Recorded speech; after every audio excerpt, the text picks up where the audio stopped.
ಆದಿಕಾಂಡ 12ನೇ ಅಧ್ಯಾಯ 2ನೇ ವಾಕ್ಯದಲ್ಲಿರುವ ಪ್ರಕಾರ, ಅಬ್ರಹಾಮನ ಹಾಗೆ ಏಕೆ ನಿಮ್ಮನ್ನು ಆಶೀರ್ವದಿಸಲಿಕ್ಕೆ ಬಯಸುತ್ತಾ ಇದ್ದಾರೆ ದೇವರು?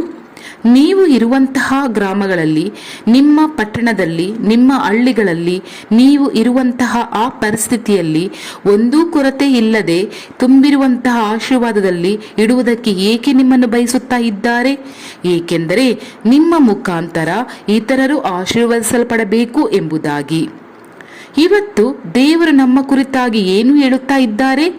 ಈ ಭೂಮಿಗೆ ನಾವು ಉಪ್ಪಾಗಿ ಇರಬೇಕು, ಲೋಕಕ್ಕೆ ಬೆಳಕು ಆಗಿರಬೇಕು ಎಂಬುದಾಗಿ. ಇದೇ ತಾನೇ ದೇವರ ಬಯಕೆ ಅಲ್ಲವೇ? ಅಬ್ರಹಾಮನನ್ನು ನೋಡುವುದಾದರೆ, ಅವರು ಮೊದಲನೇದಾಗಿ ತಮ್ಮ ಸ್ವಂತದವರಿಗೆ ಅಂದ್ರೆ ಸ್ವಂತ ಕುಟುಂಬದವರಿಗೆ ಆಶೀರ್ವಾದವಾಗಿದ್ದಾರೆ. ಅದರ ನಂತರ ದೇವರು ಮಾತು ಕೊಟ್ಟ ಪ್ರಕಾರವಾಗಿ ಪೂರ್ಣ ಲೋಕಕ್ಕೆ. ಈ ಅಬ್ರಹಾಮನ ಸಂತತಿಯಿಂದ ಬಂದಂತಹ ಯೇಸುಕ್ರಿಸ್ತರ ಮೂಲಕ ಲೋಕವೇ ಇವತ್ತು ಆಶೀರ್ವದಿಸಲ್ಪಡುತ್ತಾ ಇದೆ ಅಲ್ಲವೇ? ಆ ವಾಗ್ದಾನವು ನೆರವೇರಲ್ಪಟ್ಟಿತು. ಮೊದಲನೆಯದಾಗಿ ನೀವು ನೋಡುವುದಾದರೆ, ಸಂಬಂಧಿಕರಿಗೆ ಆಶೀರ್ವಾದವಾಗಿ ಇಟ್ಟಿದ್ದಾರೆ ಅಬ್ರಹಾಮನನ್ನು. ಆದಿಕಾಂಡ 14ನೇ ಅಧ್ಯಾಯ 4ನೇ ವಾಕ್ಯವನ್ನು ಓದುವಾಗ, ಅಬ್ರಹಾಮನ ಸಹೋದರನು ಅಂದ್ರೆ ಲೋಟ, ಸಹೋದರ ಮಗನಾದ ಲೋಟನು, ಅವನನ್ನು ಬಂದು ಶತ್ರುಗಳು ಸೆರೆ ಹಿಡಿದು ಹೋಗಿಬಿಟ್ಟರು. ಹೆಂಡತಿ ಮಕ್ಕಳು ಆಸ್ತಿಗಳನ್ನೆಲ್ಲ ಅಬ್ರಹಾಮ ವಯಸ್ಸಾದಂತ ಹೆಂಡತಿ ಮಕ್ಕಳು ಅಪಹರಿಸಿ ಕರೆದುಕೊಂಡು ಹೋಗಿದ್ದರು. ಆಸ್ತಿಗಳನ್ನೆಲ್ಲ ತೆಗೆದುಕೊಂಡು ಹೋಗಿದ್ದರು. ಅಬ್ರಹಾಮ ವಯಸ್ಸಾದಂತಹ ಒಬ್ಬ ವ್ಯಕ್ತಿ. ಅವನು ಒಬ್ಬ ಅರಸನು ಕೂಡ ಅಲ್ಲ ಮತ್ತು ಅವನ ಜೊತೆ ಸೈನ್ಯವೂ ಕೂಡ ಇರಲಿಲ್ಲ. ಆದರೆ ಅವನು ತನ್ನ ಸಹೋದರನಿಗೆ ಒಂದು ಅಪಾಯ ಇದೆ ಎಂಬ ವಾರ್ತೆ ಬಂದ ಕೂಡಲೇ, ತಿಳಿದ ಕೂಡಲೇ ಮನೆಯಲ್ಲಿ ಇದ್ದವರನ್ನೆಲ್ಲರನ್ನು ಅವನು ಕರೆಯುತ್ತಾನೆ, ಬನ್ನಿರಿ, ನಾವು ಹೋಗಿ ನಮ್ಮ ಸಹೋದರನ್ನು ಬಿಡಿಸಿಕೊಂಡು ಬರಬೇಕು ಎಂದು. ಅವರು ಯುದ್ಧ ಮಾಡಲಿಕ್ಕೆ ಹಾದು ಹೋಗಿ ಆದಿಕಾಂಡ 14ನೇ ಅಧ್ಯಾಯ 16ನೇ ವಾಕ್ಯ ಓದುವಾಗ ಹೀಗೆ ಇದೆ: ರಾಜರು ಅಪಹರಿಸಿದ್ದ ಎಲ್ಲಾ ವಸ್ತುಗಳನ್ನು ಅವನು ತೆಗೆದುಕೊಂಡನು. ಅವನು ಅಂದರೆ ಅಬ್ರಹಾಮನು ತನ್ನ ತಮ್ಮನ ಮಗನಾದ ಲೋಟನನ್ನು, ಅವನ ಆಸ್ತಿಯನ್ನು ಬಿಡಿಸಿಕೊಂಡದಲ್ಲದೆ ಸೆರೆಯಲ್ಲಿದ್ದ ಸ್ತ್ರೀಯರನ್ನು, ಮಿಕ್ಕದವರನ್ನು ಬಿಡಿಸಿಕೊಂಡು ಬಂದನು ಎಂಬುದಾಗಿ ವಾಕ್ಯದಲ್ಲಿ ಇದೆ. ಅಬ್ರಹಾಮ ವಯಸ್ಸಾದ ಕಾಲದಲ್ಲಿ ಯುದ್ಧ ಮಾಡಿ ತನ್ನ ಸಹೋದರನಿಗೆ ಸೇರಿದವುಗಳೆಲ್ಲವನ್ನು ಬಿಡಿಸಿಕೊಂಡು ಬರುತ್ತಿದ್ದಾನೆ. ತನ್ನ ಸ್ವಂತದವರಿಗೆ ಅವನು ಆಶೀರ್ವಾದವಾಗಿ ಇರುವುದನ್ನು ನೋಡುತ್ತೇವೆ. ಅಬ್ರಹಾಮನು ಒಂದು ಸ್ವಾರ್ಥ ಚಿಂತಕನಾಗಿ ಜೀವಿಸದೆ ಇತರರ ಮೇಲೆ ಪ್ರೀತಿಯು ಕರುಣೆಯು ಉಳ್ಳವನಾಗಿ ಇದ್ದಾನೆ. ತನ್ನ ಸಹೋದರನು ಅಲ್ಲಿ ಇದ್ದಾನೆ, ತನ್ನ ಕುಟುಂಬದವರು ಅಲ್ಲಿ ಇದ್ದಾರೆ, ಅದು ಅಳಿದು ಹೋಗುತ್ತದೆ ಅಲ್ಲ ಎಂಬ ಭಾರದೊಂದಿಗೆ, ದುಃಖದೊಂದಿಗೆ, ಅಕ್ಕರೆಯೊಂದಿಗೆ ಅವನು ಪ್ರಾರ್ಥನೆ ಮಾಡುತ್ತಾನೆ. ನನ್ನನ್ನು ಬಿಟ್ಟು ಅಗಲಿ ಹೋದವರು ತಾನೇ, ನಾನು ಹೇಳಿದ ರೀತಿ ಕೇಳದೆ ಇರುವವರು ತಾನೇ ಎಂದು ಅವನು ಯೋಚಿಸದೆ ಅವರು ಅಳಿದು ಹೋಗಲಿ ಎಂಬುದಾಗಿ ಯೋಚಿಸಲಿಲ್ಲ. ಅವರ ಮೇಲೆ ಒಂದು ಪ್ರೀತಿಯು ಕರುಣೆಯು ಲೋಟನಿಗಾಗಿ ದಿನ ಪ್ರಾರ್ಥನೆಯೂ ಇತ್ತು. ಸತ್ಯವೇದದಲ್ಲಿ ನೋಡುವಾಗ ಅಬ್ರಹಾಮನ ನಿಮಿತ್ತ ಲೋಟನ ಕುಟುಂಬ ದೇವರು ತಪ್ಪಿಸಿದ್ದರು ಎಂಬುದನ್ನು ವಾಕ್ಯದಲ್ಲಿ ಓದುತ್ತೇವೆ. ಕರ್ತರು ನಿಮ್ಮೊಂದಿಗೆ ಇದ್ದಾರೆ ಅಂತಲ್ಲ ಎಂಬುದಾಗಿ ಇತರರು ಹೇಳುವ ರೀತಿಯಲ್ಲಿ ಅಬ್ರಹಾಮನ ಜೀವಿತ, ಅದಕ್ಕೋಸ್ಕರ ದೇವರು ನಮ್ಮನ್ನು ಇಟ್ಟಿದ್ದಾರೆ. ನಿಮಗೆ ಏಕೆ ದೇವರು ಈ ಪಟ್ಟಣದಲ್ಲಿ ಇಟ್ಟಿದ್ದಾರೆ?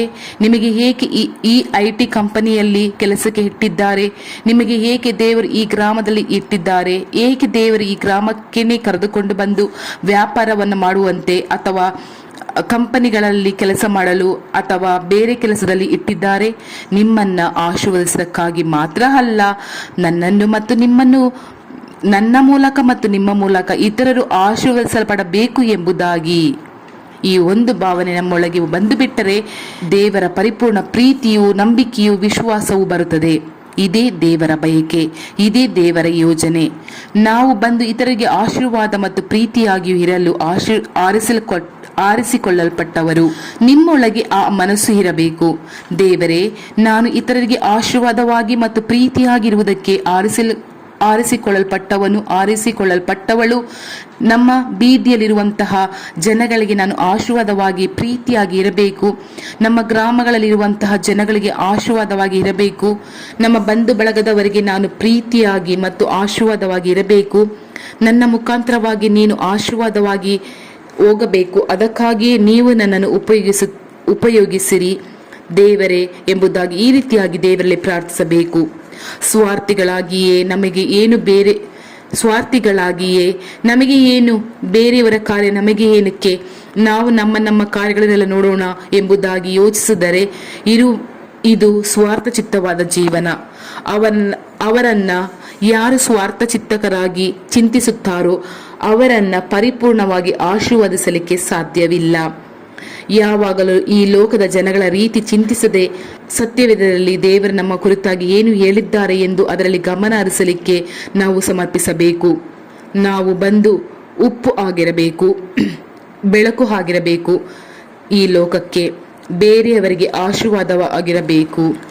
ಲೋಕದ ಜನಗಳ ರೀತಿ ಸ್ವಾರ್ಥ ಚಿಂತಕರಾಗಿ ಇರಬಾರದು. ಏಕೆಂದರೆ ನಾವು ಯೇಸುವನ್ನು ಧರಿಸಿಕೊಂಡಿದ್ದೇವೆ, ಯೇಸುವಿನ ಪ್ರೀತಿಯಲ್ಲಿದ್ದೇವೆ. ಅದಕ್ಕೋಸ್ಕರ ಪ್ರೀತಿಯ ದೇವರ ಮಕ್ಕಳೇ, ನಾವು ಯೇಸುವಿನ ರೀತಿ ಆಗಿರಬೇಕು.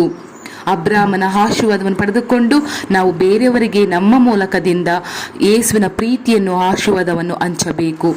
ಇದೇ ನಮಗೆ ಕೊಟ್ಟಂತಹ ಒಂದು ವಾಗ್ದಾನ ಹಾಗೂ ಕೆಲಸ.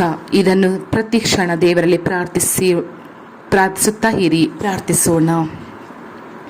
ತಂದೆಯ ದೇವರೇ, ಪರಲೋಕದಲ್ಲಿ ಆಸನವಾಗಿರುವಂಥ ತಂದೆಯೇ, ಇಷ್ಟರವರೆಗೆ ನಾವು ಸ್ವಾರ್ಥ ಚಿಂತಕರಾಗಿ ನಮ್ಮ ಕುಟುಂಬ, ನಮ್ಮ ಮನೆ, ನನ್ನ ಕುಟುಂಬದವರು ಅಷ್ಟೇ ಎಂದು ಚಿಂತಿಸಿ ಸ್ವಾರ್ಥ ಚಿಂತಕರಾಗಿದ್ದೆವು.